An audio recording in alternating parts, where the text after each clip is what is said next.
Well, hello Arisht, Fáilte Isteach go Music at Madden's. I'm Lynette Fay. I am a broadcaster. I've worked on BBC Radio for many, many years, and I've always been an advocate of the Irish language and culture and traditional music and the arts. And in this podcast, we invite members of the traditional music family into the cosy snug upstairs here in Madden's Bar in Belfast, and we basically just have the chats. So we couldn't make the podcast without sponsors, and the sponsors of this podcast are Pizza Works, best pizza in North Belfast, and Madden's Bar itself. And you'll hear more about what goes on a weekly basis here in Madden's as the podcast progresses. And if you'd like to be a sponsor, by the way, do get in touch with us. Drop us an email, music@maddens@gmail.com, or follow us on socials, Instagram particularly, and just drop us a DM. And do subscribe to all the platforms. We're on YouTube as well, where you can watch the podcasts. And please leave comments, leave questions. You're more than welcome to do so. We just want you all to be part of our Music at Madden's community. So come on in. This week on Music at Madden's, from one music house to another, we have welcomed the good people of the Cobblestone in Dublin into the snug here in Berry Street. So from Smithfield in Dublin up to Berry Street in Belfast, we have Tom and Méabh Mulligan to Fáilte Rómh. Great to see both of you. Good morning. Thanks so much for coming in. Like, it's just great. It's lovely. And it's lovely in preparation for this chat today, just reading through the reams and reams of testimony about the Cobblestone. Like, if anybody hadn't been to the Cobblestone, it feels to me it's like a community, it's a feeling. How would you describe it to someone who's never heard of it? Well, it is a kind of a community, and it has developed from being an early morning pub which opened. It was in the markets area and in Smithfield, and it's kind of still, the horse fair is there a couple of times a year, but it has developed from just being a very rough kind of area and neglected into a modern kind of nice place to live, very handy to the city centre. We started myself and my wife Pauline started our married life there, and we stayed there for 4 or 5 years until we had to let the children play somewhere when they came along, including Tomas. So we bought a house about a mile away. But we now have family still living there, so it's a great community. The community is amazing the way it has developed over the last 40 years, And that's what we're going to talk all about today in the podcast, because you couldn't have forecast any of this, what's happening at the minute, could you? No. And like me, it was interesting listening to your daddy and other interviews that he's done about the Cobblestone. He talks about that freshness and the different perspective that having children brought to the music, the pub, the sessions, everything. And like, you're very much part of this new renaissance we're experiencing at the minute. Yeah, I suppose he didn't start play. He started playing music after we had all started playing. So maybe in your 50s, was it that you took up the flute, or 40s or 50s? But we were very lucky to be able to have music coming from both sides. We have the Mulligan family and then the Quinn family from Mulligan. So we had music on all sides of us. So it was just natural, I suppose, that we all then that we all started playing music, and we were very fortunate to be able to be sent to classes. Although we might have given out when we were younger, but we were very fortunate to be sent to classes and to have that community. Because I think if we didn't have the Cobblestone around us, it might have been a hobby that we started and let go. Would it be right in saying that, having the Cobblestone as part of your life, this is your second house, your second home, that the music then just becomes all the more integral part of your life? Like, you really, there's no escaping it. Not at all. No. Myself and my sister, I live in above the pub, so we're saying every time we go to Lidl or to the shop just to get the food, you can't help but stick your head in on the way back, or you're hearing it the whole time. See who's in, and then sure, you always just see someone. There's local people that come in and play all the time, or then there's people that have come up just for a visit and call in. And there's people who have even moved to the area as well because and I've told you they've moved because they wanted to be near the pub. And my gosh, yeah, that's mad. Like, and do you have total FOMO Do you have to manage your FOMO? Do you know what? Fear of missing Sometimes, out? so even last night, I had an early night in. We'd done the Biddy Boys to, around Dublin 7 yesterday, so I was going to bed kind of early, and you can just hear the crack happening, and I was like, it's to okay. It's okay not to be going out the whole time. It's okay not to be down and playing the whole time. Yeah. But I think you have to kind of get used to that, and yeah, telling yourself that you don't have to look in the whole time. Great discipline there, Méabh. I know. Good woman. Easier said than done. But Tom, you've been there now since when? The 80s? 1987. My word, right? Yeah. So you've seen some amount of changes. Absolutely, yeah. In society, in life, in Ireland, in your area, everywhere. Very much in so. that time. How do you see that reflected in the Cobblestone and its evolution? Well, there's a real handy, easy question for you there, Tom. Yeah. Well, I used to work for an insurance company that went bust back in the 80s, and I was going to maybe emigrate or something until I got involved by accident in the pub business, and a lad came to me about what was then Jerry Power's pub in Smithfield, and early morning, kind of tough enough kind of start, like we had our kind of business done by 3:00 in the afternoon. And there was nothing going on but darts and pool at night time. So it was kind of, but then in the mid-90s, they started to develop Smithfield, and we saw, well, this is an opportunity. So we got rid of the television, we got rid of the pool tables, the dart boards, started music one night a week. But that's interesting that you started music in the 90s as well, because at that time, I imagine, when you see the place and the area of Smithfield developing, that's the early Celtic Tiger coming in. So it was a club at that stage, and it could have gone both ways. There, you could have stripped the whole place out and revamped and gone really modern. Well, one of the things that kind of kicked the whole thing off was Ireland's soccer team came and reclaimed the tricolour flag, and they brought a kind of a pride to what was essentially the Irish recognition or label, of which was the flag, and people started getting a pride in it, and after that we said, Jesus, this is marvellous. Remember also you were saying that before you had ever any involvement in the pub, you had been at a session. Your father, TP, used to play in the pub before it was the Cobblestone. Well, first time I was ever there, my father brought me there back in the 70s and 80s. He had a club called the St. Mary's Music Club, which was called the Church Street Club. And there was John Egan and him, and there would have been Simon McBride's sister and Simon himself.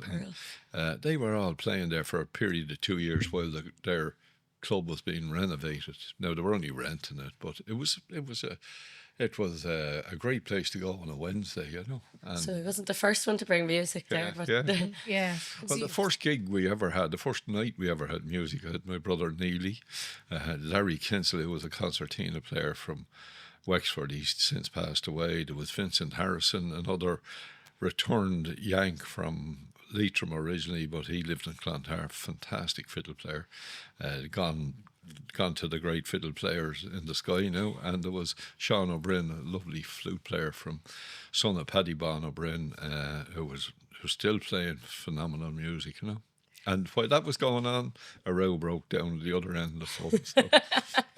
Welcome to pub life. This is what you signed up for. Well, that was what it was. But then how did it take, or how quickly did the music take hold that the Cobblestone then became known as a traditional music pub? That's where you went to seek it out? It took a long time because we only had music originally from, say, 9:30 on a Friday to closing time. And it was grand, but we asked a lot of musicians to come down and they hymned and hawed. Some of them refused, but most of them saw the opportunity of another place to go. And then, it kind of developed, and we got music in then on a Saturday night and Sunday night, and that was the weekend covered. And then we could see there was people interested in it, And we had Nullig McCarthy started off the session on a Thursday night. He's a piper, he's teacher of pipes up in the NPU. But we had these two girls came in one night, Jackie Martin and Lorraine Sweeney, and there were students up in Ballyfermot College, and they came in and they were Mr. Mulligan. Now this was something new for me. Right now, two young girls, and said, we're in the college and we need to play someplace as part of the course. We have to go and find them. So they came and they played on a Tuesday between 7 and 9, and it was amazing. People came in, and that kind of opened the door. And when they were finished their work experience, for the want of a better thing, I said to them, Jackie and Lorraine, do you want to come in on a Thursday at 7 o'clock? And and they're there since. They're there since. Like, Jackie's playing there 30 years. Oh, was there ever any pushback from locals, regulars? Not so much. When the music started in the corner, that they wanted a quiet pint, or they wanted the pool tables, or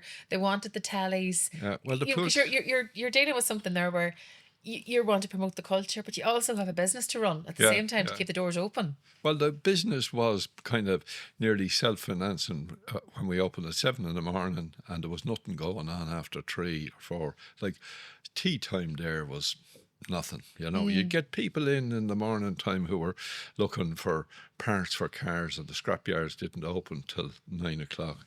With people there for delivering vegetables at 6 o'clock in the morning and waiting for a pint at 7. It's a completely different world, completely different. And the first night I was there, I borrowed a car, and I was living in Dundalk at the time, and I parked there for the night. And then when I came out after closing time, you couldn't stay. The place needed kind of a bit of tender love and care. Went out, car's gone. And I rang the guards, and the guards came up, and it had been used in a hit and run accident down in Benburb Street. Oh, no. And they were there to, they wanted an alibi. I said, no alibi, I was here for myself looking around only after arriving. So they put the handcuffs back in the pocket and they took my word for it. Oh my gosh. I do hope that this is all being recorded somewhere, Tom, because it's going to make some book. It really is. It's in the works. Yeah, and it should be. And then yourself as well, Méabh, that you've got to contribute to this wonderful book too, because growing up in a pub like the Cobblestone must have been just extraordinary. Well, whenever you look back now, did it ever occur to you that this was a very particular type of upbringing? No, I think at the time it was just normal. Just like we'd kind of go in now and again after school, and like I did piano dancing classes there. My sister learned the fiddle in the back room with Jessie Smith.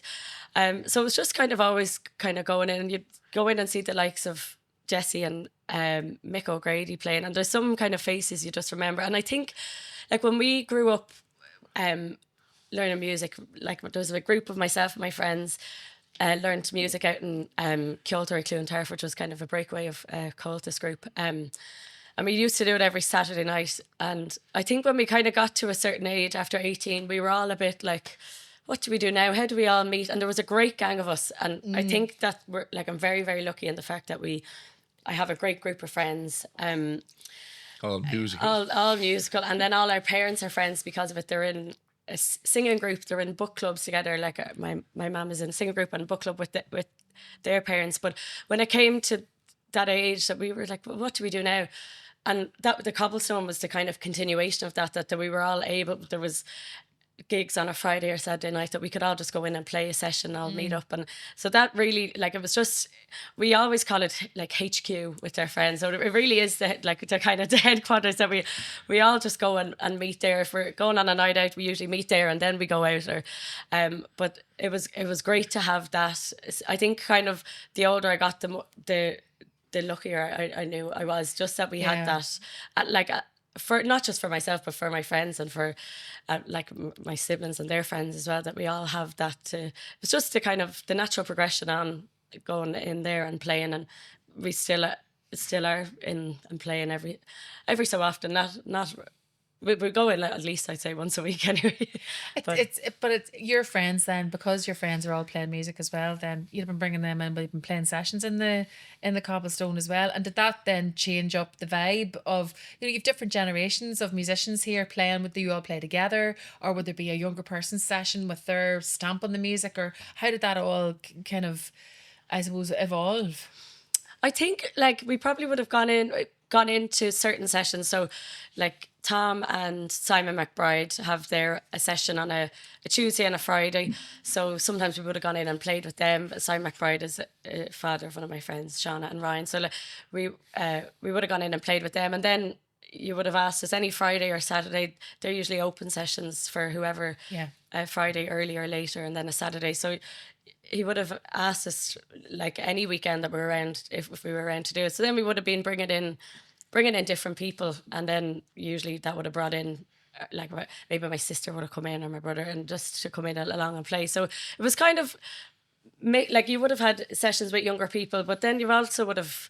You kind of wouldn't really have thought about playing with older people or not, because they're just kind of, it's just the kind of community that's in there. Yeah, it's just what it is. Yeah. Yeah, because I suppose I mentioned specifically Méabh because you think now of, and again back to this revival that we're experiencing, and so many musicians who are doing really well for themselves and who on a world stage reference the likes of the Cobblestone, and give praise to the Cobblestone, because they say only for it wouldn't have given them it was a place that gave them the opportunity to hone the craft. You know, I'm thinking about the Lancoms, the John Francis Flynns of this world, you know, the likes of the Mary Wallopers, you've referenced it as well, Ye Vagabonds. There's so many of them. Phenomenal, yeah. I think also like the back room of the pub where people can put on gigs, it's a space that is either free or very cheap. Like, All have to pay for the sound man. Charge for it, you know. So, and I think that's very rare to find in Dublin, especially now. But I think back in the day, you would have just given people the space, and once the space is there,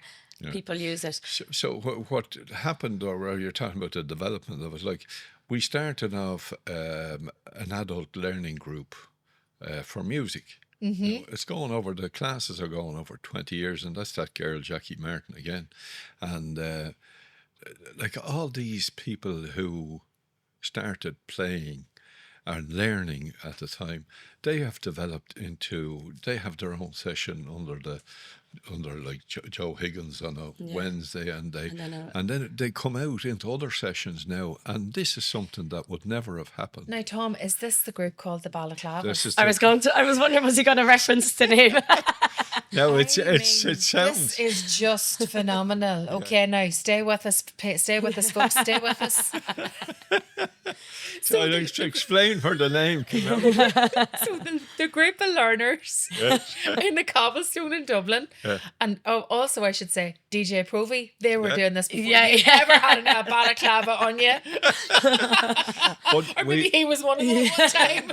But when we were starting it off, we were saying to people, come on in, and most of them adults in their kind of 40s, 50s, you know, retired and all that sort of thing. And one fella said to me, no, I couldn't do that. And I said, why is that? He says, I'd be too shy, you know. And we were trying to get him in because he was the one that kept saying, I'd play at that now if I could, you know, but I would play at home myself. And I said, look, if you're that shy, we'll give you a balaclava. Nobody will know who you are. But it sounds very subversive. But it wasn't the way it started out. What was the reaction when you said that? When you made that suggestion? Well, Tell you what, I give you a balaclava, stick that on you there, and you'll have no problem learning tunes. It's gone from strength to strength. It's gone from strength. Like we then, when that was going on, we developed a camaraderie with a crowd up in Dundalk, because I have a brother Alfie there, and his sons Tig and Saran and his daughter Sive. They are all musicians, you know, and they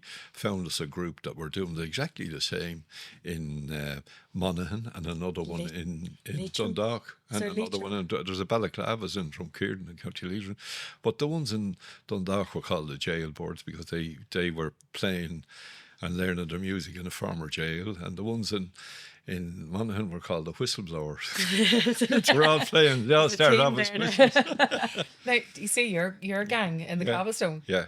Did they actually wear the balaclavas? Did that come into play? With the membership they got handed up? No. Well, what we did, we developed it kind of, and we entered into the Dublin Flag Yole. A group we called 20 members of the Balaclavas went in, and we went to the Dublin Flag, which was on in Malahide at the time, and we came second. Amazing. Out of how many? Out of 3.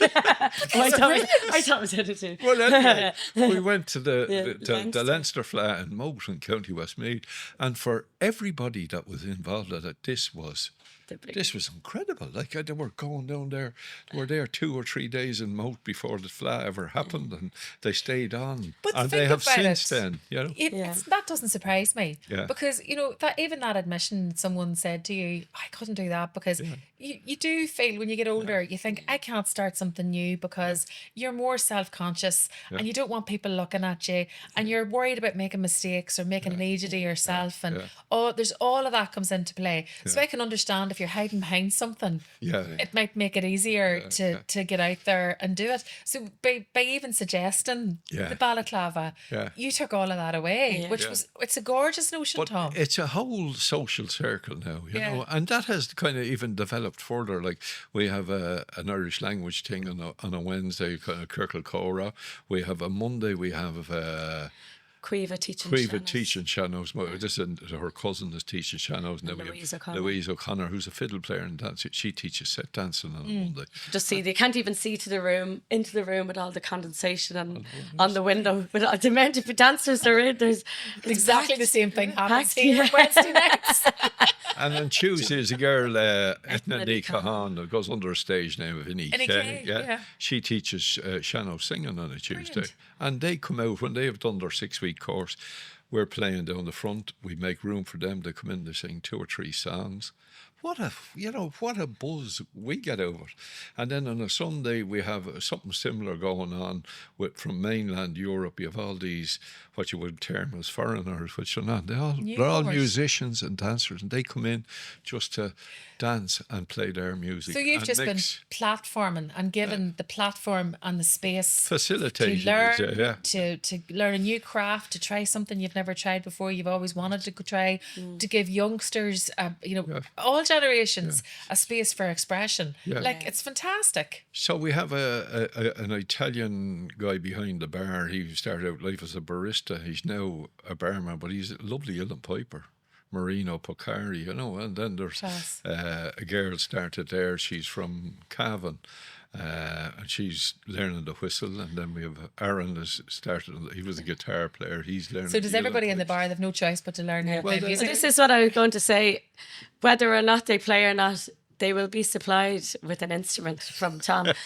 And this is another thing. Like I think that he does in a great way is, like, there's a spare fiddle behind the bar. So if anyone comes in and they say, I'm up, but I forgot the fiddle, or I don't have the fiddle with me, there you go. A banjo or a guitar. Or there's been times we had an accordion in the house. He was drove home to get the accordion to bring it in and hand it to them, only for like a melodians, everything. So, like, the one thing I think that is great about Dad is that, like, he just if there's an instrument lying there, he said there's no point in it lying there. That needs to go to someone. That needs to go to someone to start, because maybe someone like is mad to start playing an instrument, but they mightn't have access, or they mightn't have an instrument available to them. So he'll give them, whether it's giving it to them to keep, or whether it's giving it to them until they are able to sort out their own instrument.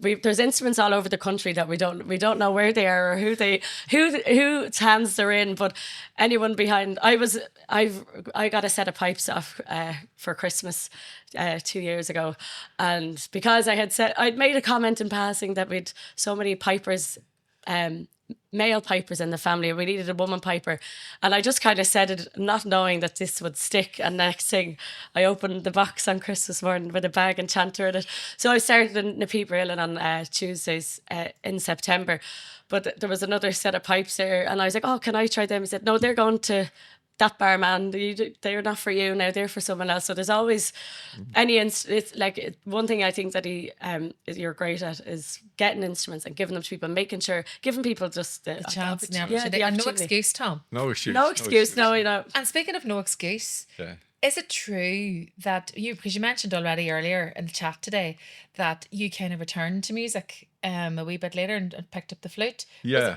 Is it true that was because the kids were kind of pushing back at you and saying, right, hang on, Daddy, so you're sending us to classes, you expect us to put ourselves through all this and discipline ourselves, But you're not doing it, so you had to kind of put your money where your mouth was. Well, I have a son, Tomas, who was a guitar player, and he's with this band, the Spini in Airden, and he was the one that put it, he said, I'm not going to any classes unless you go. So I had to go then, you know. So, I mean, I was probably using it as an excuse not to, because I know all the tunes would be in my head, and it was just to make actual time for it. Because my wife Pauline is a flute and a whistle player and a lovely singer, and we have another son, Kyle, in London. He's a flute player as well, and he's busy rearing the family at the moment. But I don't know if you even play music. But anyway, they're all busy doing other things. But it was kind of, the gun was put to my head there to do it, and then he wouldn't go. But the guitar was his life-saving instrument, you know. Yeah. He found out then that on his 21st he got this lovely guitar made by a Belfast fella called Frank Tate. Gorgeous guitar. He's still playing it. Yeah. There you go. And are you glad then that he yes. put it up to you that way? Yes, yeah. Because you seem to have got a lot out of it. I see the Kilter course in Ballyfermot. Yeah, we did that, as well. You did. Yeah, we did. I did that course in Ballyfermot. Paul McGrattan runs it, you know, and I went with Anne Kelsey, and we formed a group called Shomra 20, which was the room in Ballyfermot that we taught in. And we went out and we spent 10 days in Latvia touring around a Baltica festival. It was amazing. And we've been to other places like playing music, Slovakia, Estonia. We were Switzerland. Where Love else? it. Yeah. So it gave you... And it's Lithuania. We took a 25-piece folk orchestra to Lithuania for the independence celebrations. And again, there were a lot of balaclavas and a lot of established musicians. I play in the pub. Yeah, and we flew to Kaunas in Lithuania, played there for 40 minutes. And we had 3 nights there. Marvellous. What a weekend. So that's where Ishpini and Airden came out of. Look at the life that gave you now. Did Tomas putting it up to you? Yeah. There you go. Well, he's put it up to himself to that. He has, and we will be talking to him in another episode of the podcast as well about Ishpini and the sizzlers that they are. Yeah. We've 2 sizzlers with us at the minute too. Yeah. But then maybe yourself then and your own music. How has the Cobblestone shaped that particularly? I suppose it's given me the space as well to be able to, and the confidence. I think like playing in a session and stuff, just that kind of gives you the confidence to be able to play with people. And every week, if you're thinking of different musicians to invite in, it's great just like playing with different people the whole time, and just given, because although it's in Dublin, it's a lot of people from all around the country that are coming up to play, that have maybe moved up to Dublin for work or for college. So you're playing with different people and you're being exposed to all different styles of music. But yeah, it's just, I suppose it's been, like I've started singing in the last few years since COVID. So even like I've been singing in the back room at the night Larry got stretched, which is a great singing night that happens once a month. So like being asked to sing it, I guess it's kind of weird doing things in the back room, because I wouldn't have really done much performance or anything like that, or anything in the back room. But myself and my friends as well put on a charity gig we used to do it on Grafton Street on Christmas Eve every year, but we had to go in at 6 a.m. to claim our spot. And that we decided during COVID to do a live stream version of it from the back room, but just a small gang of us. So the last few years we've been doing it in the back room, and it's a real marathon of a day. We did it on the 23rd of December this year for the Capstan Day Centre, and it goes on from about 6 to 12 midnight, or if not a bit later. But it's just like me and my friends run the whole thing, and we put and invite people up to play, and it's a great crack of a day. This week's episode of Music at Madden's is brought to you by Pizza Works, North Belfast's #1 independent pizza shop, and one of my favourites, I can honestly say. It's an unfussy restaurant, and it whips up classic and signature pizzas. There's chicken wings, goujons, all the dips, and all done with personality as well. Speedy delivery or collection 7 days a week, and you can follow on socials. Pizza Works, North Belfast.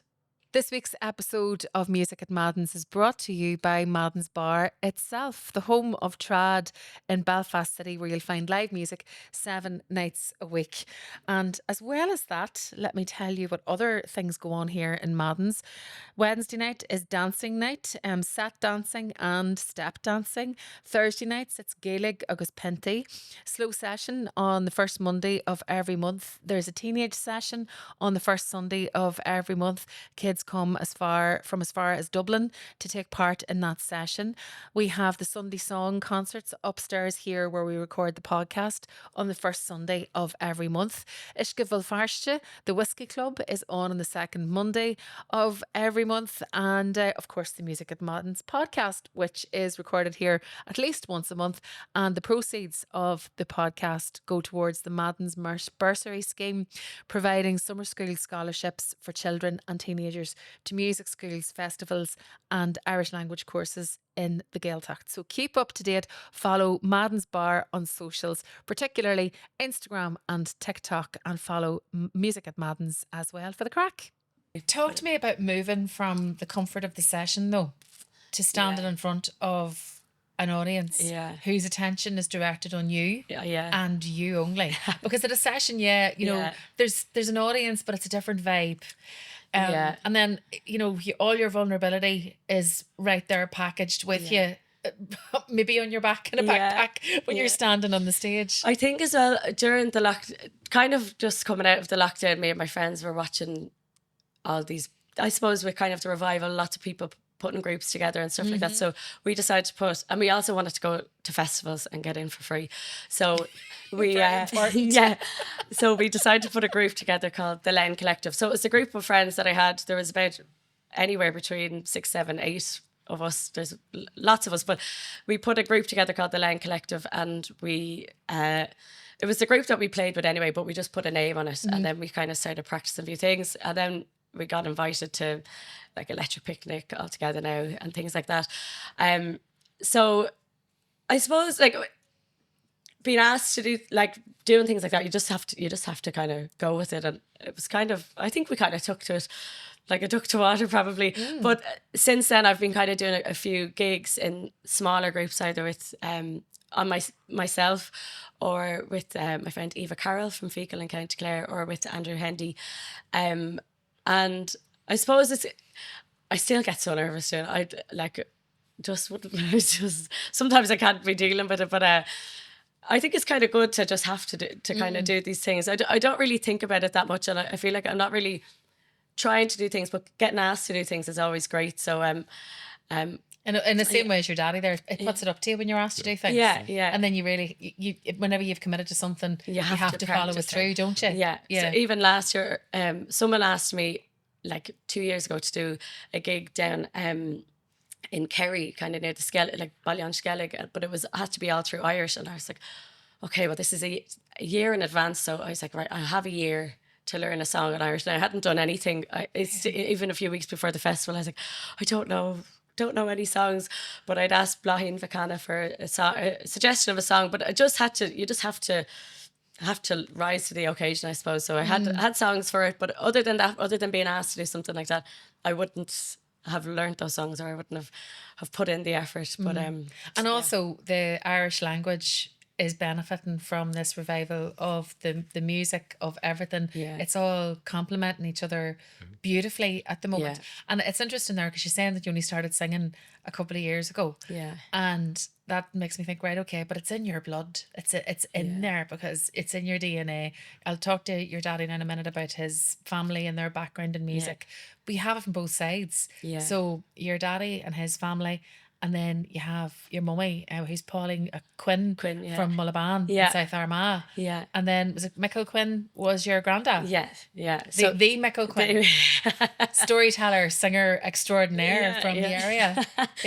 And I suppose it's even been like I maybe had one song when I was younger with my sister. I can't even remember what we'd sing. P it stands for Paddy, I suppose. Me and my sister Shiva used to sing it together. But I remember being asked, we'd all meet in the house in Mullaban, and we'd just stay up singing till all hours in the morning. But I remember we always had the music. I feel like I nearly had my concertina to be hide behind. But whenever I'd be asked to sing a song, I'd nearly run into the other room and would refuse to sing. But I think then since like his passing in 2015, then we were asked, myself and my cousin Benary Quinn and my sister Shiva, we were asked as guests to the Goleen to kind of to remember him.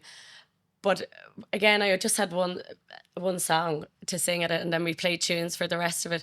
And it's kind of just since then, I don't know, just kind of since COVID, I just kind of took the time. I suppose I had Rosie Stewart's album in my car, and just God, you've great taste. yeah, I had gone home, and my mum gave me a few CDs, and I just listened to her album on repeat in the car. It just like, I just think her singing is amazing.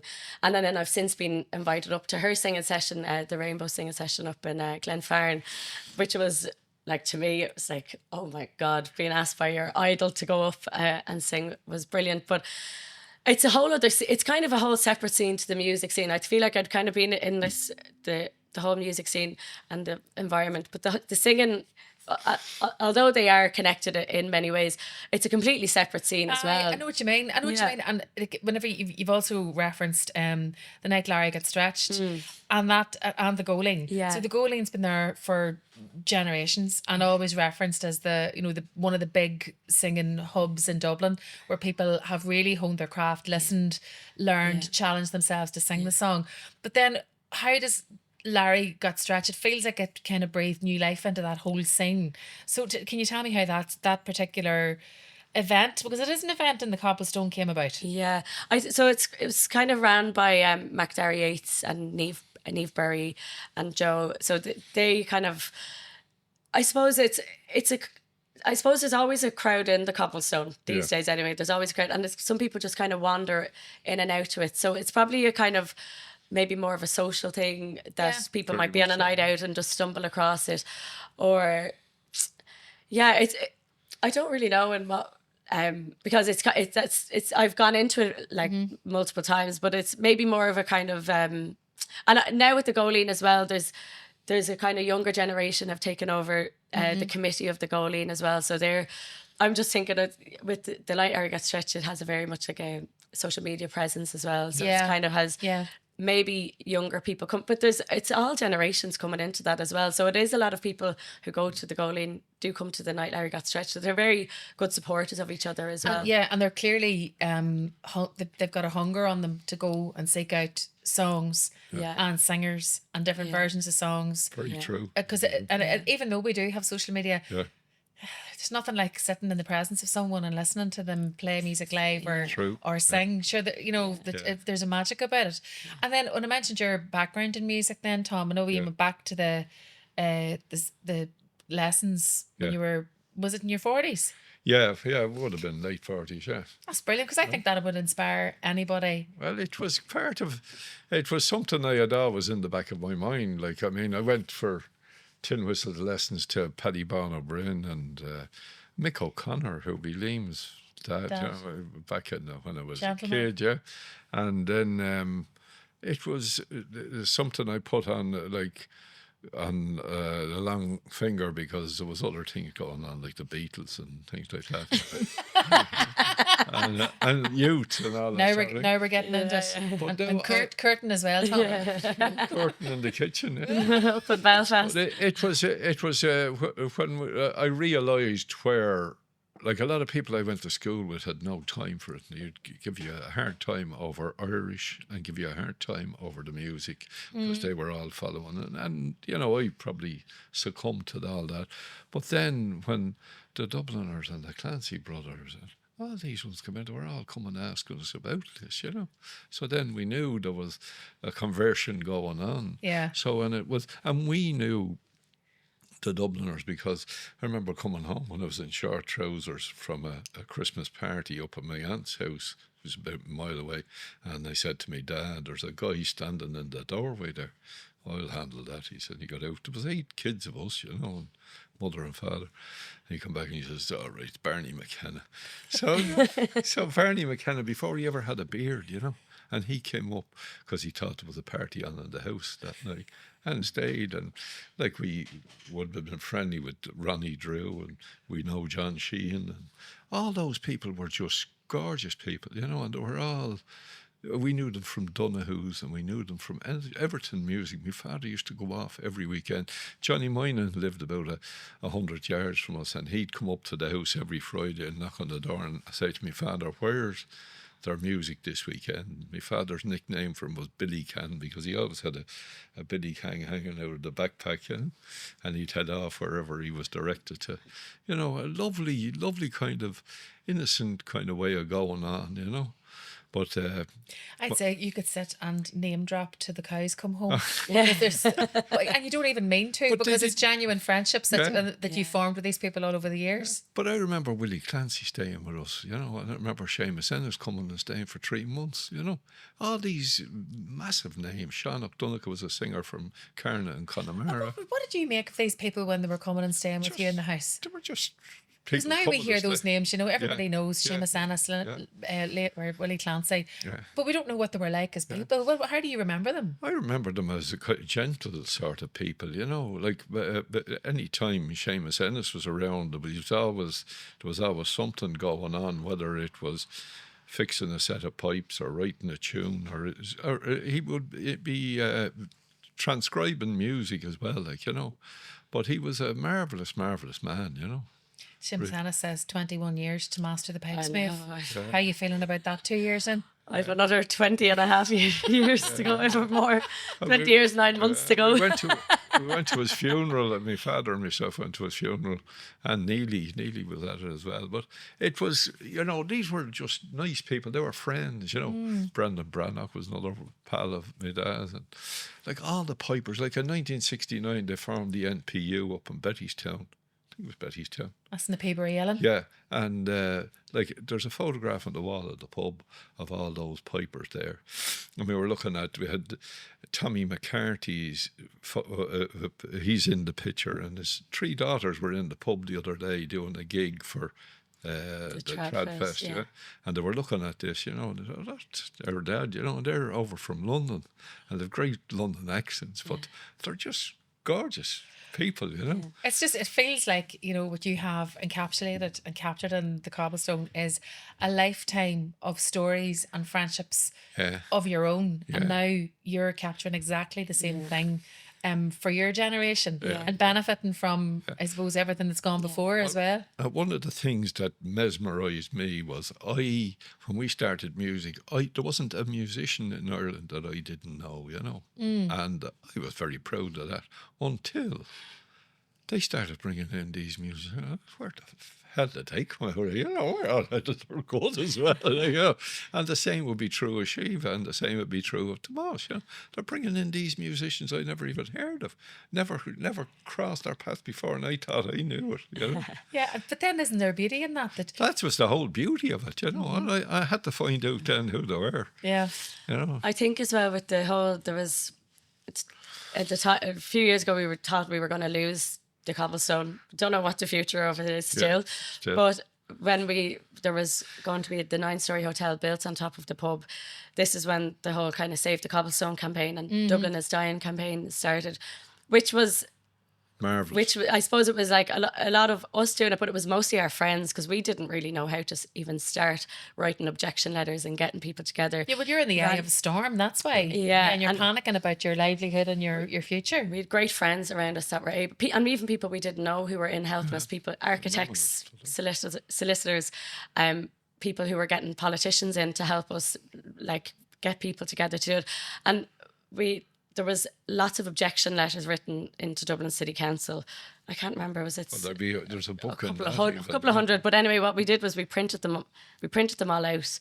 Well, Pauline printed them all out, and we stuck them into a book that we could read. And I think, like, that was although it was it was a stressful time, emotional, and very emotional. But I think for Tom being able to read all them, it was like just him being able to see the impact of the pub on people. That was where we kind of saw people. saying that they maybe had moved to the area because of it, or they'd come. It was like a little bit of home from where maybe they were from the country. They came and moved close by to be near the pub. I think reading through all those objection letters was maybe the best thing that ever happened. Recharge the batteries, So because I feel like that's the thing that maybe usually you'd hear after someone dies. You're So I right. think being able to read them was amazing for you, just to actually, because I think it made you very emotional, not like seeing the actual impact that you had, and maybe you hadn't realised as much It's of an bound impact. to have had, because you know, I remember hearing the news, and I can only imagine how you would feel when it was in October 2021. So we'd just come out of the pandemic, when you know, your pub was closed, your community was forced indoors as it was, and then you discover this planning permission proposal saying that it's going to demolish the majority of the pub to build this 9-story hotel, and that ultimately would have forced you to close the doors of this hub, which is also your livelihood, which is also all you've known for a very long time in your life. You know, how did that feel that day, Tom? Well, I think there was a taxi man kind of said it all to me one day. I usually go around and I showed him where the cobblestone. There's no point in me coming around here and saying that's where the cobblestone used to be, you know. He said, it's all gone. But there it is. It was a big wake-up call for me. Like, I mean, I never, in my wildest dreams, would have seen a reaction that happened. I even in my wildest dreams, I would never have seen that. And to see the people that turned out, and like, I couldn't go on the walk because I was so emotional, you know, and I let them go. You watched it from upstairs. I watched it from. This was the walk where like hundreds of people got together, maybe thousands. I'd say With a coffin, and the coffin represented Irish culture and music.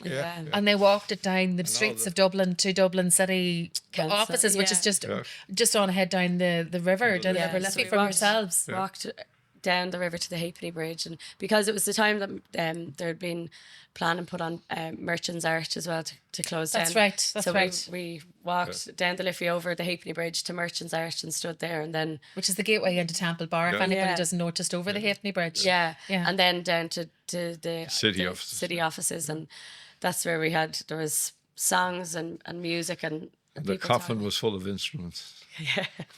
But the symbolism, I know it's funny, but at the same time it was really serious as well, because a very strong message was being sent that the culture is thriving at the minute, and there were so many people who rolled in behind you to support you and the institution that the Cobblestone has become, I suppose, isn't it? Incredible. We didn't realise that push of people was there until it actually happened, you know. I mean, it was a very emotional time. I mean, I'm stuck for words for this, but it was like fantastic, you know. You could have died happy nearly then, you know. It was that emotional, you know. Did you feel then when you saw those letters all together in that book, when you could read through them and see what the Cobblestone and ultimately your work, your life, your livelihood has meant to other people? Does that give you a sense of purpose in life, that you've lived a life of purpose? I think I'll die happy now, you know, that has been recognised. One of the reasons that planning permission was torn down, and it was the first time it was ever used, was culture. So, I mean, that was never used in a planning application before for refusing anything. And now culture is established as the basis for turning down a monstrous development, you know. You've set a precedent there. And I think, like, I know you're essentially a businessman, but it's never anything that I would use to describe you ever. Like, I think you're just so much more. That's not your main aim, is to make money or for the bit. Like, it's so much more than a business, and like everything that you do, given instruments, providing people with opportunities to you don't have to do that. You don't have to do that, and I think it's I'm not a businessman. very similar. No, I know you, but similar to Bamber here and Liam Cryan as well in Cryans, and like they're just, it's a lot more than just a pub and a business. It's a place to bring young people in to learn music, for all over all generations to learn music. And it's not just even music, it is that culture with language and dance and everything that goes with it. I think it's just a lovely sense of us as a people where loyalty is important. And I think that sense of you've invested clearly in a community, in people, in music, in culture, in that preservation. And people want to recognise that back to you and say, here's the return on your investment.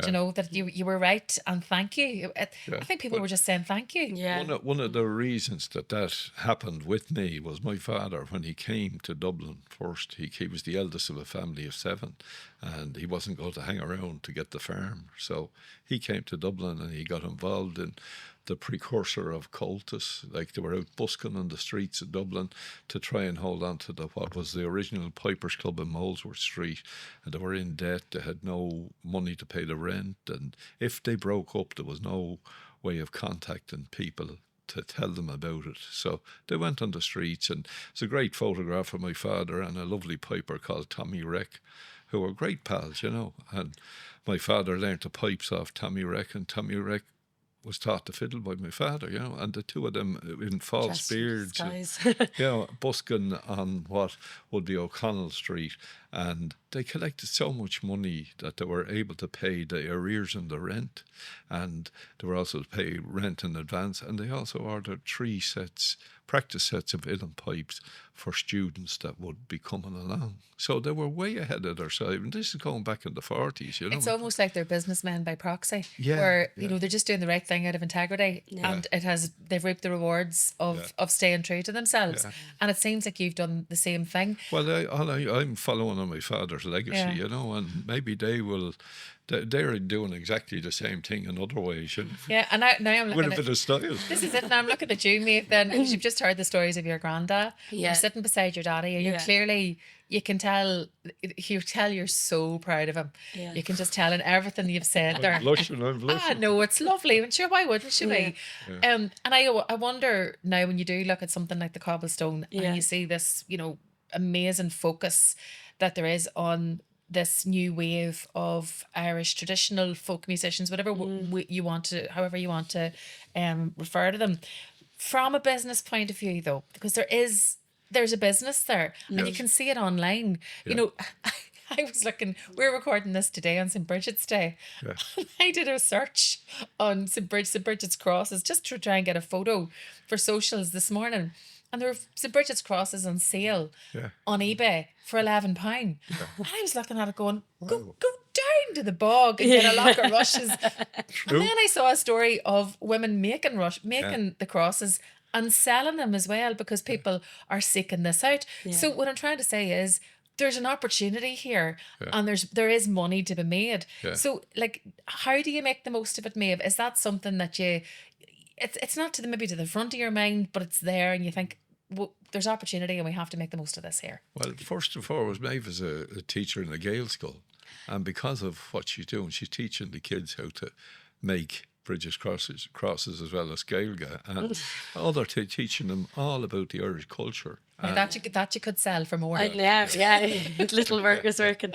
But yeah, I suppose myself and my sister Shiva, we're both primary school teachers, and I'm at the moment I'm job sharing so that I can do week on, week off, so I can do a bit more music and stuff like that. But it's more so, Tomas is more involved on the business in the pub, the business side of things. I think as well it's very hard to know as well with the pub, because it's not ours. It's hard to know what the future of it will be, and we hope that it will be safe. But you see, like, the complex, which is a big space down the road on the Lewis line, they've been told to get out as well. So I think for now it's just kind of day by day, hoping that it's just going to be, because like the thoughts of it and the thoughts of Dublin being without it, I think not only for us the impact it would have, but for musicians all around Dublin and Ireland who come to the pub often.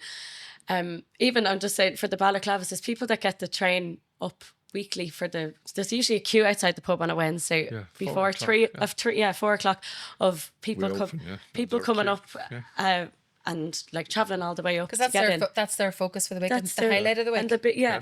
So like I think for now it's just we just take it as it comes, and no news is good news. Yeah. We've won a battle, but the war is still going on. Yeah. Unfortunately, Unfortunately, because that's a lot of stress to have on you as well. Optimism has taken us through an awful lot of very serious situations, and we're still optimistic. And I think that's again one thing that even just chatting to him on the way up was just, I think everything, you could suggest anything to him. You could say, I want to start this instrument. Well, why don't you do it? Here you go. And just like the optimism, I think is a brilliant thing. Well, I think you're an inspiration taking on the pipes. Honestly, Very true. I really do. I've total admiration for you for taking them on. Beautiful instrument. You're absolutely right. Not enough women are playing them. Yeah. And I just think fair play. And I can't wait to see you getting on stage with the pipes for the first God, time. It's going to be deadly. Well, he came to my recital now in December. Yeah. But I think That's nice. I think with the pipes, my aim isn't. I'm kind of starting them for the crack, and I think it's kind of refreshing, like late in your 20s, to just take something on and start from scratch and be crap at something, you know, and just the kind of the crack of like just learning and being and not being good at something at all is. I think it's it's good for the mind as well. It is Well, good. she has good for the soul. she has loads of cousins that are all musicians, and she has several of them are great pipers.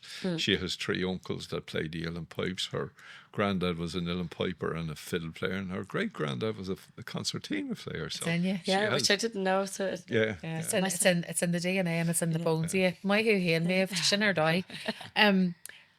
Just to finish, because honestly, and I said this as you sat down, that we could do Chronicles of the Cobblestone as a full podcast series. Never mind one episode, because there's just so many things. We didn't even get on to the recordings. No. You've loads of CDs made in the pub as well, which capture lovely moments in time of the people who were playing at those times and prominent, you know. True. And I just and lovely characters, some of whom are no longer with us. Very true. Yeah. So that was a And lovely, badly missed. Yeah. a lovely idea and a lovely thing to do as well, for your community and for the music.